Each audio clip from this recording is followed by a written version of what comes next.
Okay, so I'm going to try to keep this one as short and relatively sweet as possible.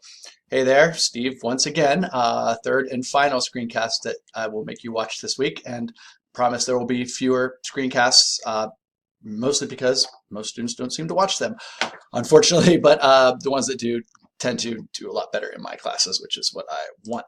So, Essay 1, our first foray into written work this semester, will be on this word here, observing. Now, one of the main thrusts of College Comp 2 is, as I've previously stated, is primary research. There is a lot to be said for seeing for yourself. So let me get up here for a second. I'm a pretty big history buff. If I were to go over to my bookshelf, I guess I could maybe see those books over there. All right. Quite a few of those books are, believe it or not, historical books in nature. I'm a history buff, especially like art history is like my thing.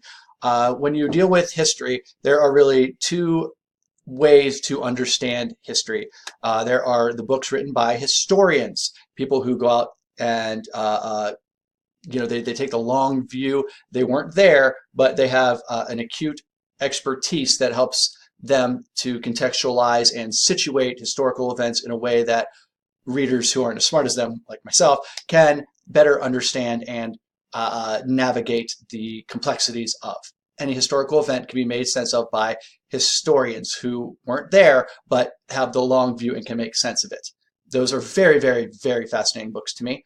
The other way to understand history is through primary sources by by the soldiers who were on the battlefield, their memoirs, by the people who were in the negotiations, by the people who were on the streets during the riots. Those sort that the primacy of I was there and this is what it was like is a very powerful way to understand an event or to understand an issue. And so I don't want to say there's more value in one or the other. That's not for me to say. I'm not bright enough to settle that sort of a hash, but I derive value from both. Okay, so College Comp last semester was meant to get you, I wouldn't say to be an expert at finding and synthesizing secondary sources, but you're aware that they're out there and you know where to look to find them. This semester is much more about gathering the data yourself, seeing for yourself, and then deriving an argument from the data that you collect. And so our first step down that path is this assignment, observing technology use. So I'm going to do that boring thing where I read the assignment out loud to you, but research says that works. You're going to choose one or the other of these. You're going to choose a community of people, or you're going to choose a location. I would say 9 out of 10, 90% of students choose a location for all the reasons that you might expect. Locations they have posted hours, they're reliable.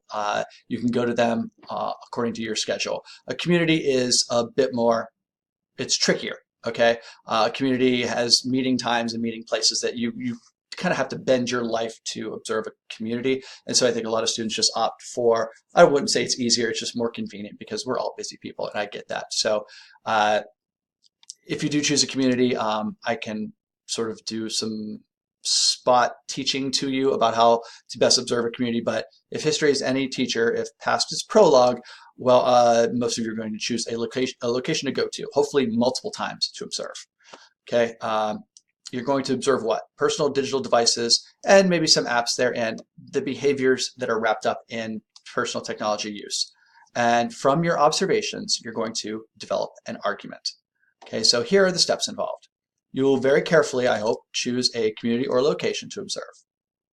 And then you will take detailed field notes during your multiple, hopefully, observations.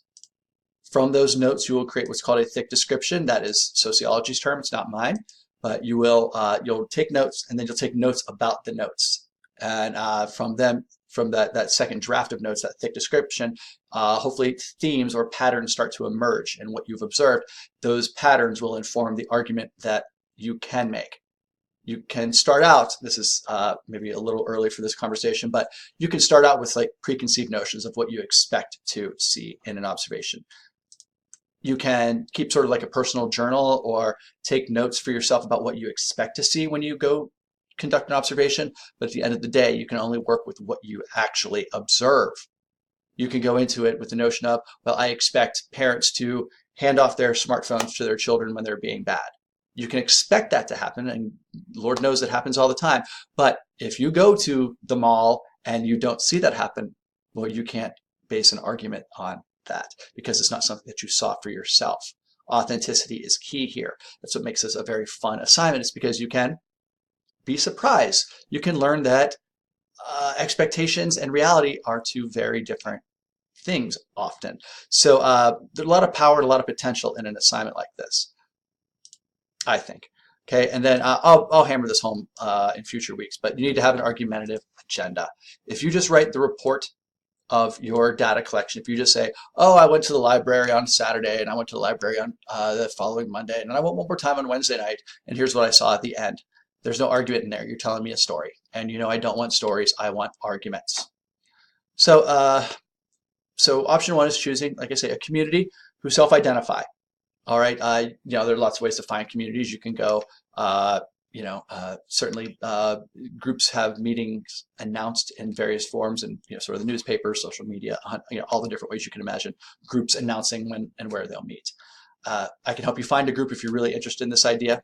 And if you do, think about what the purpose of the group is. All right. If you were to join, say, I'm a member of a couple of running groups, one that meets really early in the morning, one that meets in the evenings.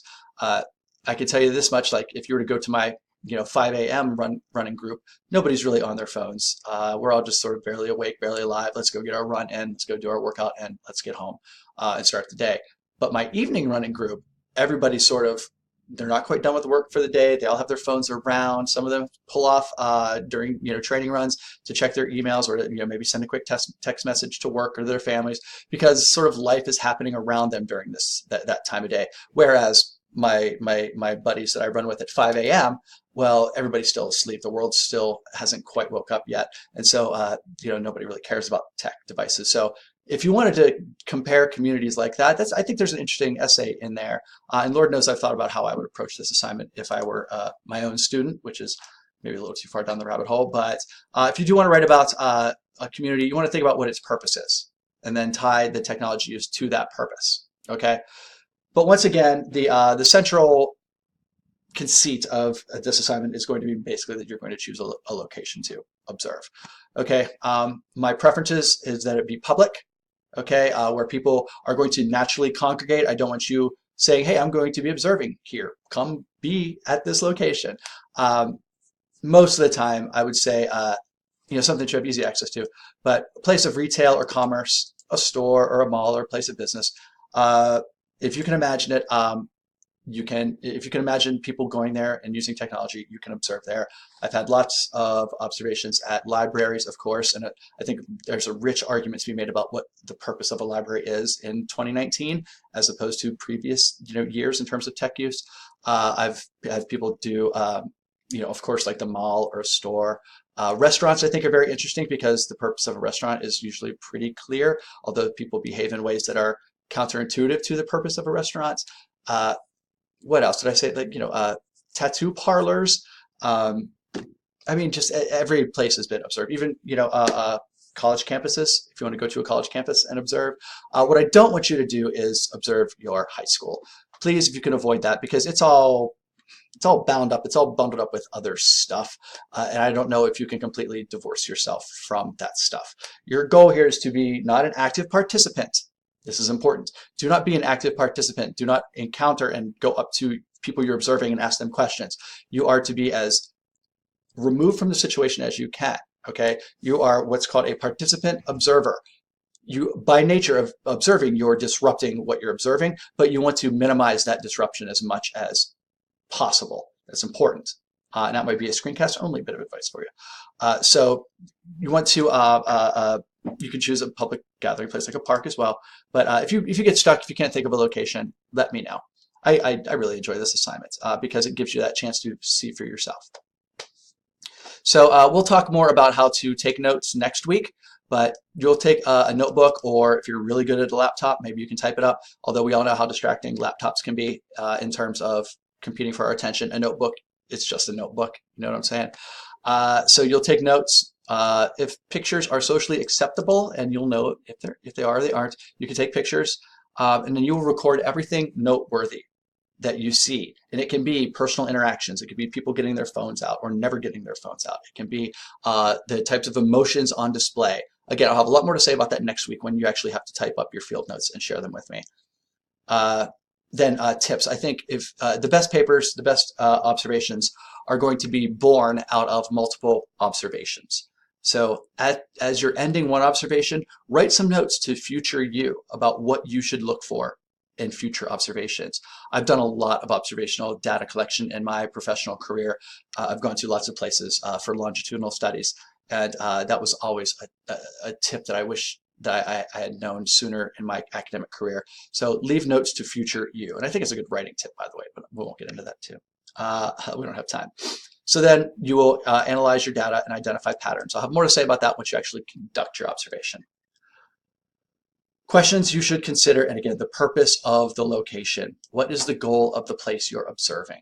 And then if you can tie technology use to that purpose in some way and say that technology helps this location achieve its purpose, or the people within it achieve their purpose or not, there's instant argumentation right there. So spend time spelling out to yourself what the purpose of your location is, okay?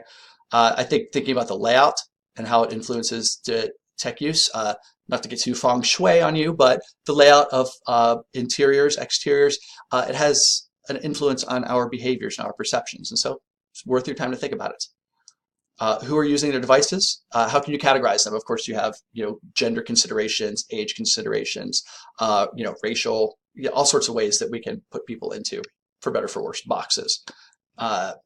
Physical actions, I think that's always going to be interesting. When someone's taking a selfie, when someone's trying to get a good boomerang for an Instagram story or taking a good snap, whatever. How frequently are you observing it? Can you guess which apps are being used? The camera app is usually pretty obvious, but are there other apps that you could guess? Okay. Can you start to form a theory of how tech use shapes social norms?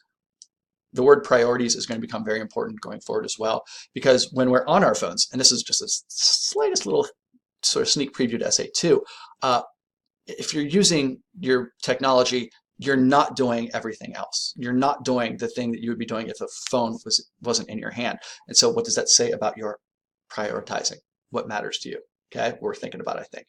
A lot more about the final draft as we go on. You're going to have a thesis point, or thesis, or a point, or a main focus, okay, an argument. This essay will ultimately be at least 3 pages long. The best essays will be around 5.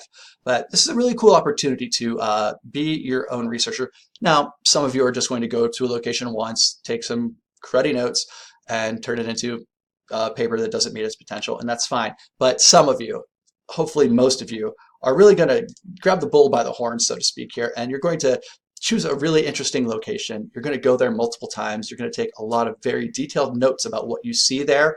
You're going to take all those notes home. You're going to write them out in a more detailed, thick way, thick with a K, and then you're going to make sense of what you observed in the framework of an academic argument. It's really electrifying. When this assignment works, it really hums. It's a really fun thing, and I'm hoping that each and every one of you maximizes your potential with assignment. So as always, send me your emails, send me your questions. Lord knows I want them. All right, good luck on this essay, and please let me know how I can help you enjoy it and succeed in it.